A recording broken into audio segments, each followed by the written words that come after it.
नमस्कार, जय श्री राम, जय झूलेलाल, जिए हिंद, जिए सिंध। सिंधु सागर video programme जंहिंमें असीं ICS एग्ज़ाम्स जे बारे में ॼाण ॾेई रहिया आहियूं, उन्हनि जे किताबनि ते वीचार करे रहिया आहियूं। तो अॼु तनक़ीद ते ई असीं वीचार कंदासीं। तनक़ीद जा 10 लेक्चर्स, 10 टॉपिक्स तव्हांखे असां ॿिनि लेक्चर्स में ॾेई चुका आहियूं एंड हीउ असांजो टियों लेक्चर आहे, यानी मज़मून जेको आहे तनक़ीद जो उहो 11हों नंबर। 11हों मज़मून जेको आहे उहो आहे कहाणी अदो अब्दुल रहमान। अदो अब्दुल रहमान लालचंद हिंगोराणी लिखी आहे, उन ते तनक़ीद कई आहे कीरत बाबाणी साहब।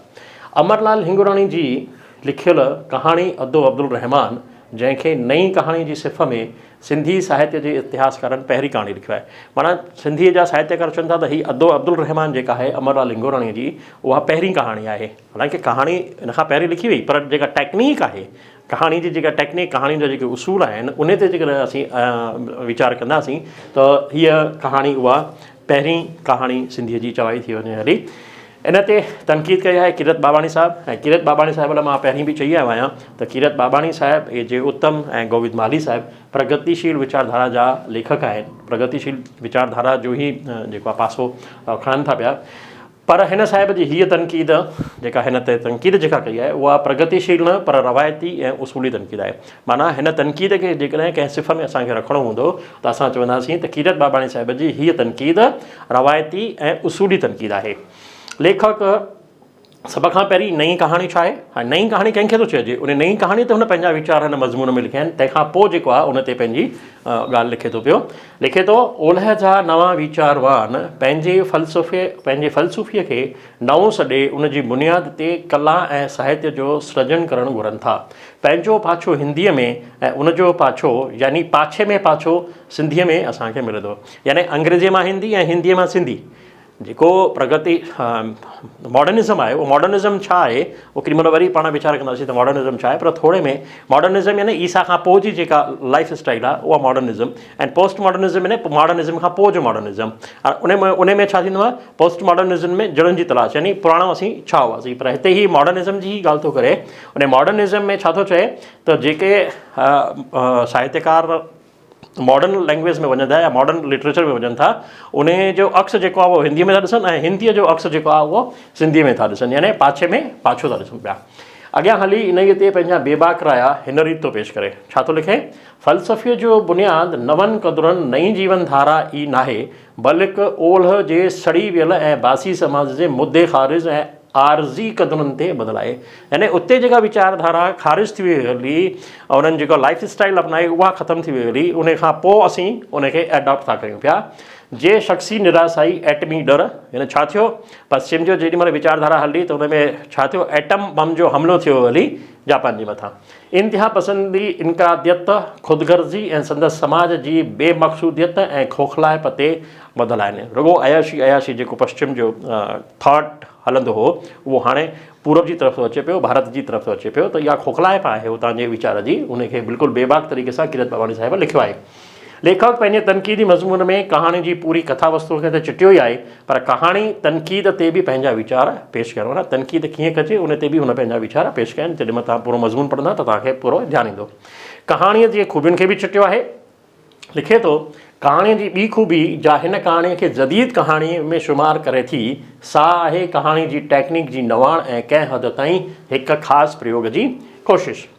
हिकु ॿिनि बल्कि टिनि अलॻि टेक्निकी अनासरनि जे मेलाप सां कहाणीअ जी घड़त कई वई आहे। कहिड़ा कला सरलोकी हिकु टेक्निक आहे, उनखे हिन में जोड़ियो वियो आहे। कीअं, फ्लैशबैक टेक्निक बि आहे, त आख़िरी ज़ोरदार वाक़ियो बि आहे ऐं उन्हनि मिड़नी ॻाल्हियुनि सां गॾु वरी नाटकी तर्ज़ सां बि कमु वरितो आहे, जे किथे बि खुटके नथो। यानी नाटकी तर्ज़ में छा थींदो आहे, हिकु गुफ़्तगू जे पुठियां हिकु किरदार जो गुफ़्तगू हूंदो आहे, उनजे पुठियां वरी ॿियो किरदारु गुफ़्तगू चवंदो आहे। त कहाणी में बि हिंगोराणी साहिब किरदारनि खे गुफ़्तगू ॾिनी आहे।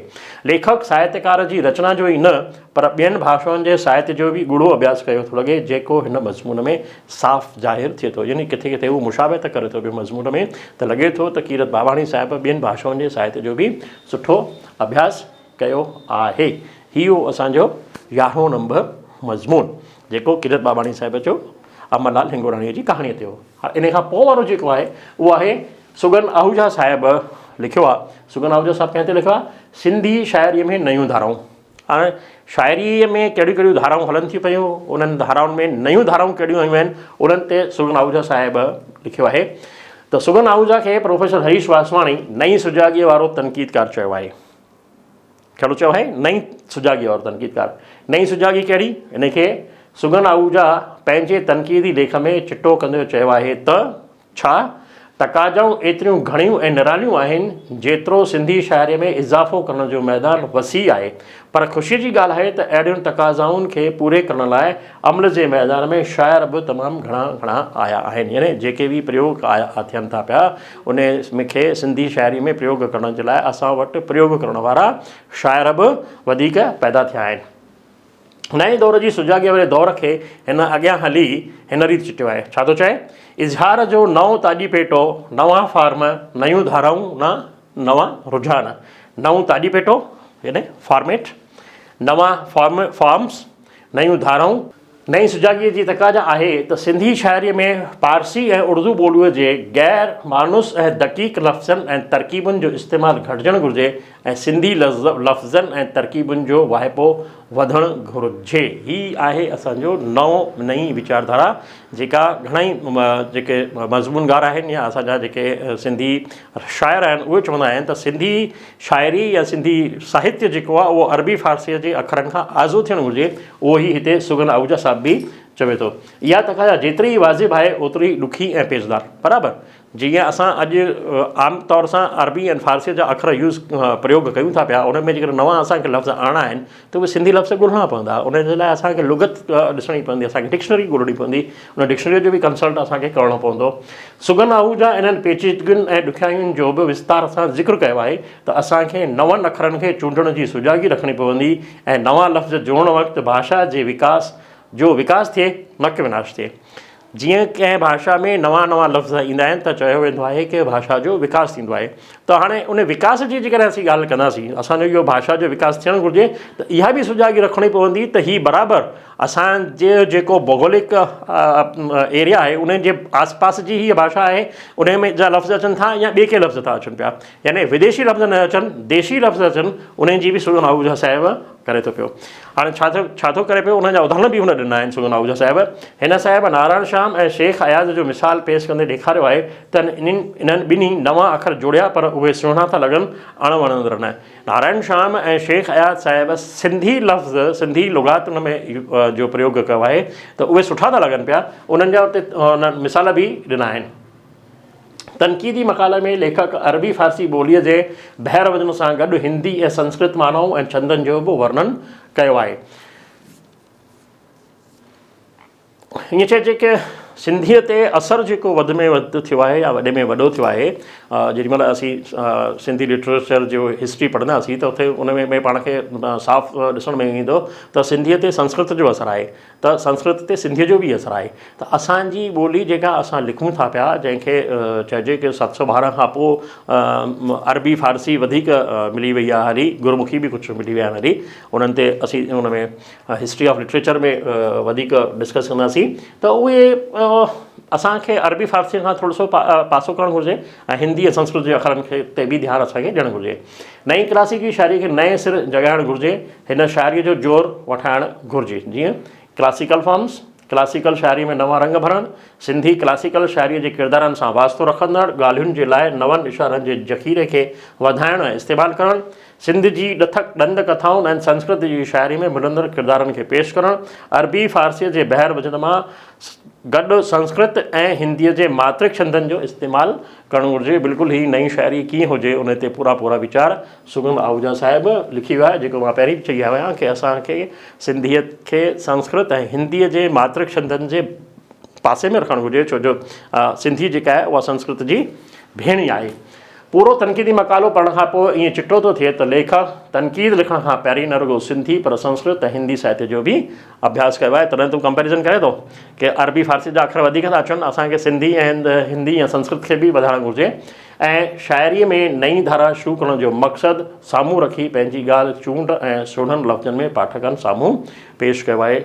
हुनजो मक़सदु छा आहे कि सिंधीअ में हिंदी ऐं संस्कृत जा लफ़्ज़ अचणु घुरिजनि, न कि अरबी ऐं फ़ारसी, छो जो उहा असांजे ज़मीन जे वेझे जी भाषा कान्हे का, परॾेही भाषा आहे। इन करे असांजी देशी भाषा हिंदी ऐं संस्कृत ऐं सिंधी जेका आहे उनजी भेण, त इहे भेनरूं पाण में जॾहिं मिलंदियूं त नेचुरली जेको साहित्य सृजन थींदो, जेको साहित्य इकठो थींदो, जेको साहित्य असांजे साम्हूं ईंदो, उहो असांजे न रुॻो अखियुनि खे वणंदो पर कननि खे बि वणंदो, ऐं असीं उन में पंहिंजी अक्स ॾिसण जी कोशिशि कंदासीं, न कि अक्स में अक्स। महिरबानी। हाणे अॻियां था हलूं पिया। ॿियो आहे बेवस खां अॻु जी शाइरी, पस मंज़र अर्जुन शाद जो। ही 13 नंबर मज़मून आहे पंहिंजे तनक़ीदी किताब जो। लिखियो आहे अर्जुन शाद। बेवस खां अॻु किशन चंद बेवस असीं पढ़ी आया आहियूं पहिरीं, असां पहिरीं बि ॾिठो आहे त किशन चंद बेवस खां अॻु बि शाइर हुआ। कहिड़ा शाइर हुआ, कीअं कहिड़े तरीक़े सां लिखंदा हुआ, उन ते हीउ मक़ालो आहे अर्जुन शाद जो। अर्जुन शाद जो हिकु कहिड़ो मक़ालो आहे, तनक़ीद जो मुशाबहती मक़ालो आहे, जंहिंमें सिंधीअ जे शाइर किशन चंद बेवस खां अॻु जी शाइरीअ जो पस मंज़र पेश कयो आहे। लेखक जो हीउ मज़मून बेवस जो नओं दौर किताब तां वरितल आहे। माना बेवस जो नओं दौर जॾहिं किताब लिखियो, उन में अर्जुन शाद साहिब हीउ मक़ालो लिखियो आहे, उतां प्रोफेसर हरीश वासवाणी साहिब हिन किताब में खयो आहे। लेखक 19 सदीअ जी पछाड़ी ऐं 20 सदीअ जी शुरूआति में सिंधी नसुर ऐं नज़्म जे बारे में थोरी ॼाण ॾींदे इन ते माल ऐं रूमाल बाबति पंहिंजा वीचार हिननि अखरनि में पेश कया आहिनि। नसुर नवीस ॿोलीअ जी सुहिणाईअ ते पिणु ख़ासि ध्यानु ॾींदा हुआ ऐं घणे क़दुरु पारसी लफ़्ज़नि ऐं इस्तिलाहनि खां आजी हूंदी हुई। नज़्म जे बारे में संदसि वीचार आहिनि त नज़्म नवीसनि ते पारसीअ जो तमामु घणो असरु हो ऐं हू पंहिंजनि शाइरनि में अक्सर पारसी लफ़्ज़, मुहावरा ऐं इस्तिलाह कमु आणींदा हुआ। एतिरे क़दुरु जो संदन बंदिश जो ढंग बि पारसी नमूने जो हूंदो हो। माना बेवस खां अॻु जी शाइरी कहिड़ी हूंदी हुई, अरबी फ़ारसीअ जे असर वारी शाइरी, ऐं उन में घणा लफ़्ज़ हू अरबी फ़ारसीअ जा प्रयोग कंदा हुआ। लेकिन लेखक ब्रिटिश राज खां पहिरीं जे कुझु लेखकनि, जीअं त गुल लेखक जो नालो आहे, शाइर जो नालो आहे, कहिड़ो हुनजो अरसो 1784 खां वठी 1856 जो। उनजो मिसाल ॾींदे ॼाणायो आहे त हुन ठेठ सिंधी लफ़्ज़नि, इस्तिलाहनि ऐं तशबीहुनि जो वसीअ पैमाने ते इस्तेमालु कयो। यानी सिंधीअ ते अरबी फ़ारसीअ जे असर खां पोइ जेको असरु अचे थो पियो, उहो अंग्रेज़ी जो असरु अचे थो पियो, पर इन खां पहिरीं जेको आहे 1784 में 1784 1856 अंग्रेज़ असां वटि 1849 में आया आहिनि, त 1784 खां 1856 में जेको शाइर हो उहो कहिड़ा लफ़्ज़ यूज़ कंदो ऐं इस्तिलाह कहिड़ा यूज़ कंदो, सिंधीअ जा इस्तिलाह यूज़ कंदो, न कि अरबी फ़ारसी। ऐं गज़ल खे सिंधी रूप ॾिनो अथसि, यानी हुनखे इस्तिलाहनि ऐं तशबीहुनि जो वसी पैमाने ते असरु कयो अथसि ऐं गज़ल खे सिंधी रूप बि ॾिनो अथसि। माना सिंधीअ जी गज़ल, उर्दूअ जी गज़ल हुन न लिखी आहे। अहिड़ी रीति मिर्ज़ा कलीच बेग खे पाण घणो ई पढ़ंदासीं अॻियां बि हली करे। उहो कहिड़ो पीरियड आहे हुनजो, 1849 खां 1929। ॿियो कहिड़ो आहे लेखक, सांघी 1850 खां 1924।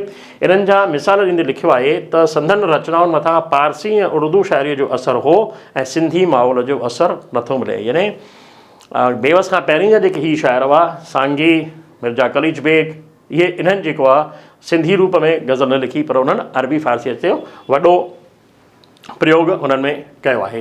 अहिड़े माहौल में किशन चंद बेवस अहिड़ो शाइर हो जेको अरबी फ़ारसीअ जे असर खां आजो हो ऐं संदसि रचनाउनि जो माहौल सिंधी लफ़्ज़नि, मुहावरनि ऐं इस्तिलाहनि सां भरियलु हो। हुन न रुॻो शाइरी लिखी, पर मज़मून ऐं नाटकनि ते बि पंहिंजी कलम आज़माई आहे। किशन चंद बेवस अहिड़ो शाइर आहे जंहिं सिंधी लफ़्ज़ वधीक में वधीक प्रयोग कया आहिनि अरबी फ़ारसीअ जे असर खां पोइ बि। अर्जुन शाद बेवस जो पहिरीं ऐं बेवस जे दौर जो सुठो अभ्यास करे हिकु मुशाबहती तनक़ीदी मज़मून पाठकनि साम्हूं पेश कयो आहे, जंहिंमें हू साहिब इहो सम्झाइण में कामयाबु वियो आहे त सिंधी नसर तोड़े नज़्म खे सिंधी माहौल ॾियण जी शुरूआति किशन चंद बेवस कई ऐं मज़मून में लेखक सवली सुपक ऐं आम पाठकनि खे सम्झ में अचण वारी ॿोलीअ जो इस्तेमालु कयो आहे। मज़मून पढ़ण खां पोइ ज़ाहिर थो थिए त लेखक उन ई वक़्त जे साहित्यकारनि जी रचनाउनि जो ॻूढ़ो अभ्यास कयो आहे, त गॾोगॾु किशन चंद बेवस जे वीचारनि जी बि पुख़्ती ॼाण हासिलु कई आहे, जंहिंजो वॾो मिसाल मज़मून जी आख़िरी पर आहे। ॾिसूं आख़िरी पर में छा थो लिखे। बेवस अरूजी क़ानूननि मुताबिक़ शहर लिखंदे बि ख़्यालनि जो पंहिंजो मार्ग वरितो आहे ऐं सिंधी ज़ुबान ते असुली रंग खे न विसारियो अथसि। माना किशन चंद बेवस ई अहिड़ो शाइर आहे, मिर्ज़ा कलीच बेग हिननि खां पोइ, गुल खां पोइ, सारंग खां पोइ, जंहिं सिंधी शाइरीअ ते पंहिंजी कलम आज़माई कई आहे। माना सिंधी शाइरीअ खे उर्दू हुजे, अरबी ऐं फ़ारसी माहौल मां कढी करे ॿाहिरि सिंध जी ज़मीन ते अची करे रखियो आहे कि हीअ आहे सिंधी शाइरी, हीअ आहे सिंधी मज़मून, हीअ आहे सिंधी नाटक। अॻियां था हलूं पिया। सेक्स ऐं सिंधी साहित्य, प्रोफेसर पोपटी हीरानंदानी। पोपटी हीरानंदानी स्त्री लेखिका, दमदार स्त्री लेखिका आहे, जंहिं खुले रूप सां सभिनी चइजे कि सिंफ़ुनि ते पंहिंजा बेबाक राय ॾिना आहिनि, रुॻो सिंधी लिटरेचर ते, पर सिंधी लिटरेचर जे हर हिकु सिंफ़ ते बि उन लिखियो आहे, चाहे उहो मज़मून हुजे, चाहे कहाणी हुजे या कविता हुजे। पोपटी हीरानंदानी लिखियो आहे, इहो पाण लिटरेचर में पढ़ंदासीं, हिस्ट्री ऑफ लिटरेचर में। हाणे हीउ मज़मून जेको अथसि उहो अथसि सेक्स ऐं सिंधी साहित्य। हाणे सिंधी साहित्य में सेक्स कहिड़े तरीक़े सां थो यूज़ कयो वञे, संस्कृत में कीअं थो थिए ऐं हिंदीअ में कीअं थो थिए, उन जा बि हिन उदाहरण आहिनि। अॻियां हलूं था, ॾिसूं था छा थी चए। लेखिका जो हीउ मज़मून चढ़ण चिटकनि चित्त में, किताबु आहे हिकिड़ो जंहिंजो नालो आहे चढ़ण चिटकनि चित्त में, उन किताब तां वरितलु आहे।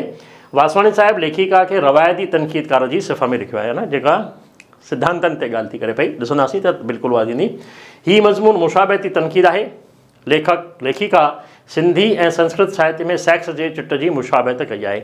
मां इन करे मां हिनखे मुशाबहती तनक़ीद छो थो चवां पियो, छो जो हिन सिंधी ऐं संस्कृत साहित्य जी कंपेरिज़न कयो आहे, कंपेरेटिव स्टडी कई आहे, इन करे मां हिनखे मुशाबहती तनक़ीद थो चवां।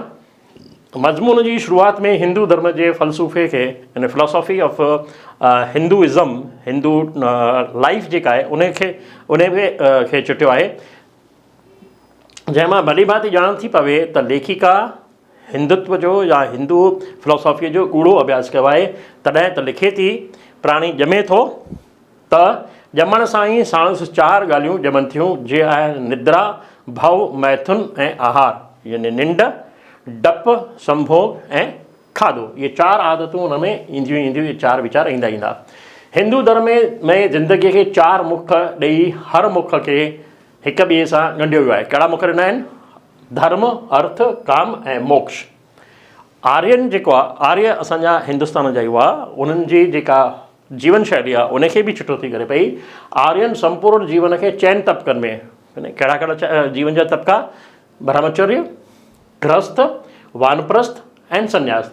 ब्रह्मचर्य 1 साल खां वठी 25 सालनि ताईं, गृहस्थ 25 खां 50 ताईं, वानप्रस्थ 50 खां 75 ताईं ऐं संन्यास 75 खां 100 साल। माना हिकु माण्हूअ जी उमिरि जेको आहे 100 साल असां वटि मञी वई आहे हली। त 100 सालनि खे 4 हिसनि में विरहायो वियो आहे हली, ब्रह्मचर्य, गृहस्थ, वानप्रस्थ ऐं संन्यास। ऐं काम इच्छा खे पंहिंजो गुरुबल स्थान ॾिनो वियो आहे, यानी गृहस्थ जेॾी महिल अपनाईंदो ओॾी महिल हुनखे काम इच्छा पूरी करण जो अवसर मिली सघे थो पियो। योग विद्या में नाभि चक्र जो ज़िक्र कंदे गुदिया यानी गुझा उजवा ऐं नफ़सानियत खे सम्झायो वेंदो आहे। तंत्र विद्या में सिद्धि चक्र सेखारींदे नफ़्स ऐं शहवत खे अहमियत भरी कड़ीअ जे रूप में पेश कयो वेंदो आहे। हाणे इहे जेके अध्यात्म जा जेके सेंटर्स आहिनि, उन्हनि सेंटर्स ते हिन जेको आहे थोरी सी पंहिंजी कलम आज़माई कई आहे, उनखे लिखे थी पई त योग में छा कयो वेंदो आहे हली, जेके गुझा उजवा आहिनि उन्हनि ते सम्झायो वेंदो आहे हली, ऐं तंत्र विद्या में छा सेखारियो वेंदो आहे हली, नफ़्स ऐं शहवत। ऐं ज्ञान मार्ग में आत्मा ऐं शरीर जी सम्झाणी ॾींदे इंद्रियुनि ऐं विषय भोग जी माना सम्झाई वेंदी आहे। यानी जेको ज्ञान मार्ग आहे उन ज्ञान मार्ग में असांखे सम्झायो वेंदो आहे त असांखे इंद्रियुनि ते, विषय भोगनि ते, राग द्वेष ते कीअं असांखे कंट्रोल करणु घुरिजे। लेखिका हिक ई पैरा में धर्म, योग, तंत्र ऐं भक्ति मार्ग जी ॼाण ॾिनी आहे। पंहिंजे मज़मून में संस्कृत साहित्य जे लेखक कालिदास जी रचनाउनि जा मिसाल पेश कया आहिनि त कहिड़े सुहिणे नमूने हुन सेक्स खे चिटियो आहे। यानी कालिदास कहिड़ी तरीक़े सां शकुंतला में चिटियो आहे उन ते हुन लिखियो आहे सवली तरह सां। उते ई सिंधी साहित्य जे नारायण श्याम, प्रभु वफ़ा ऐं कृष्ण राय जी रचनाउनि जा मिसाल पेश कंदे सत्यम सुंदरम ॾांहुं लड़ी साहित्यकार जो फर्ज़ु निभाईंदड़ चयो आहे। उन्हनि हिननि खे माना नारायण श्याम, प्रभु वफ़ा ऐं कृष्ण राहीअ खे हुन इहो चिटींदड़ चयो आहे त जीअं सत्यम शिवम सुंदरम ॾांहुं वञनि था पिया। मज़मून में नफ़्स खे हवस जे रूप में चिटींदड़ लेखकनि मथां उलरब कई आहे त उते ई प्रेम ऐं हवस जे फ़र्क़ खे बि चिटो कयो आहे। माना प्रेम छा आहे? प्रेम अलॻि शइ आहे ऐं हवस अलॻि शइ आहे। जेकॾहिं केरु कंहिं अपोजिट सेक्स सां पंहिंजी भावनाऊं थो ॾेखारे त उन भावनाउनि में उहो प्रेम आहे या उहा हवस जे करे हू हुनजी तरफ़ आकर्षित थो थिए, उनखे बि हिन में चिटो कयो आहे। साहित्य में जिन्स जो ज़िक्र अचणु घुरिजे या न, उनखे ते बि पंहिंजा बेबाक राया पेश कया आहिनि त साहित्य में असीं सेक्स खे कहिड़ी तरीक़े सां चिटूं, उन ते बिल्कुलु खुले रूप में उहा लिखे थी पई। इन करे इहो सुवालु पुछणु न घुरिजे त जिन्स जो ज़िक्र साहित्य में अचे या न अचे, बल्कि ईअं ई पुछणु घुरिजे त इन नमूने जो ज़िक्र कीअं अचे, असीं कहिड़े तरीक़े सां जिन्सियात खे लिखूं, इहो साहित्य में सोचणु ज़रूरी आहे।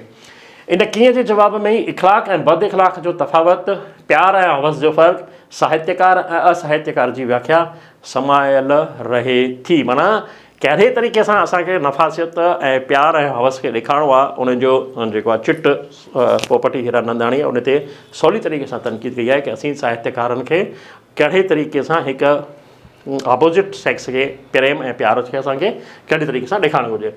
लेखिका साहित्यकारनि जी संदन रचनाउनि में सेक्स खे चिटण जी ख़ामियुनि तरफ़ न रुॻो इशारो थी करे पर खेनि सलाह बि थी ॾिए त पंहिंजनि वीचारनि जो इज़हार इख़लाक़ में रही करे कनि। यानी जेकॾहिं भाषा आहे, कंहिं भाषा में असीं का रचना लिखूं था पिया त उन रचना खे लिखण जा पंहिंजा पैमाना आहिनि, उन्हनि पैमाननि खां असांखे ॿाहिरि न वञणु घुरिजे, न त साहित्य जी असां बर्बादी कंदासीं, असीं हुनजो विकास न कंदासीं। जीअं नदी पंहिंजे ॿिनि किनारनि जे विच में वहंदी आहे त सुहिणी लॻंदी आहे, ॿिनि किनारनि खां छॾे करे जेॾीमहिल पाणी हुनजो उछल खाईंदो आहे त उहा ज़मीन जी बर्बादी कंदी आहे।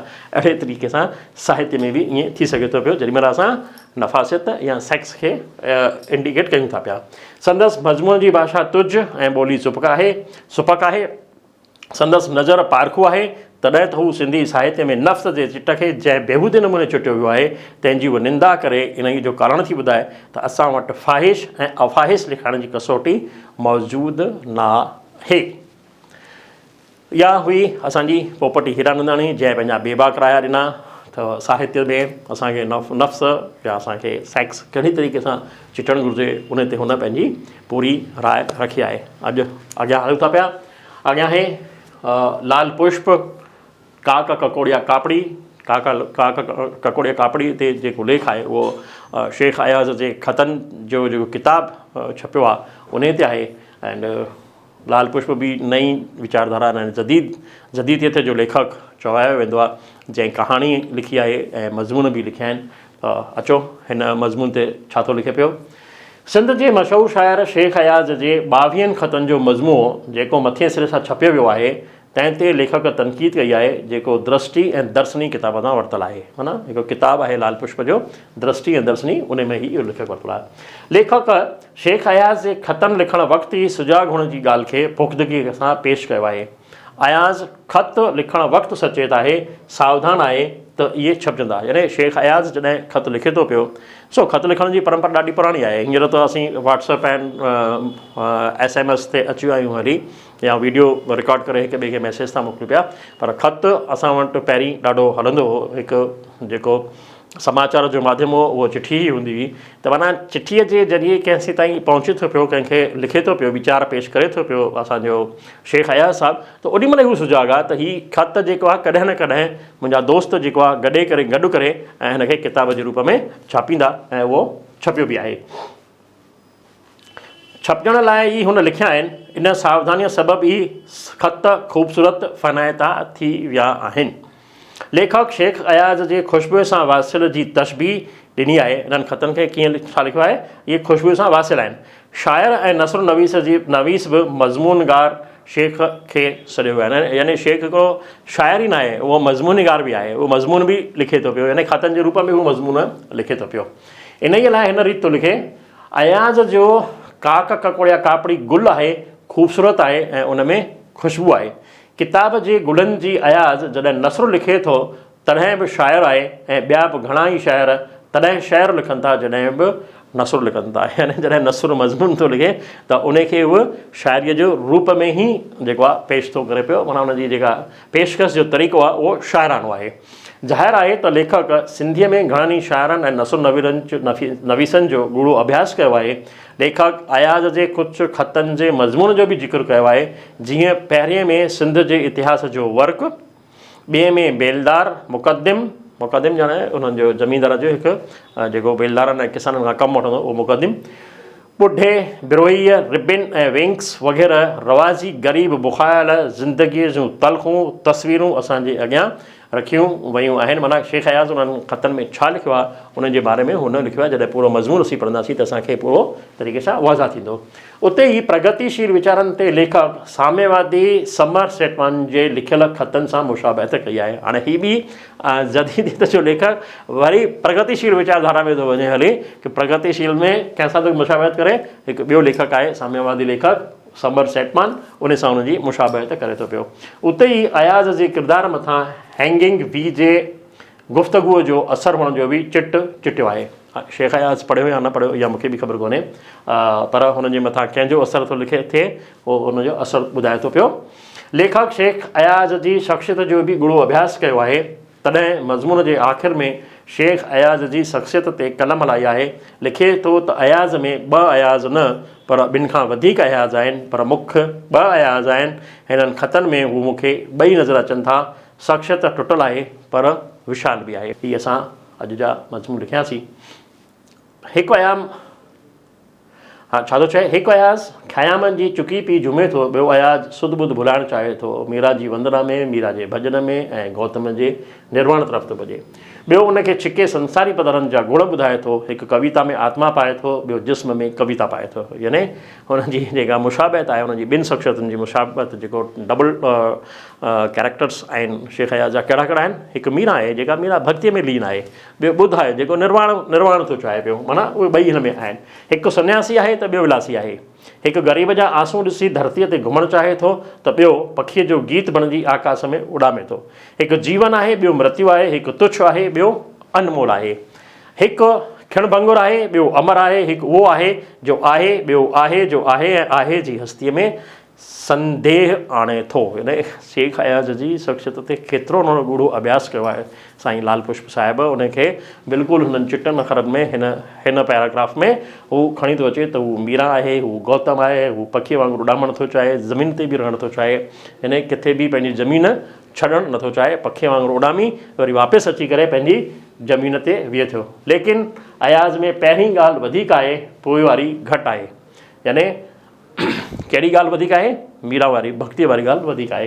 तनक़ीदी मज़मून में लेखक शेख अयाज़ जो सहारो वठी हिंद जे कुझु लेखकनि ते हमिलो कयो आहे, जेको मज़मून जी सुम्ह खे घटाए थो वियो। मज़मून जेॾी महिल लिखंदो आहे माण्हू त केॾी महिल हवा में उॾामणु लॻंदो आहे त हा मां हिन में बि कुझु लिखां। मूंखे माफ़ु कजो, लाल पुष्प साहिब बि कुझु ईअं करण जी कोशिशि कई आहे त शेख अयाज़ जे बहाने हुन ॿियनि ते उमिरि कई आहे, इन खां थोरो सो बचणु घुरिजे। ही हुआ असांजे अॼु जे लेक्चर जा ही 5 मज़मून। मां सम्झां थो तव्हांखे पसंदि आया हूंदा। जेकर तव्हांखे पसंदि आया आहिनि त पंहिंजे दोस्तनि खे मोकिलींदा ऐं पंहिंजा कमेंट्स बॉक्स में लिखी करे असांखे मोकिलींदा। वरी गॾिजाणी थींदी ईंदड़ आर्तवार ते। जय भारत, जय हिंद।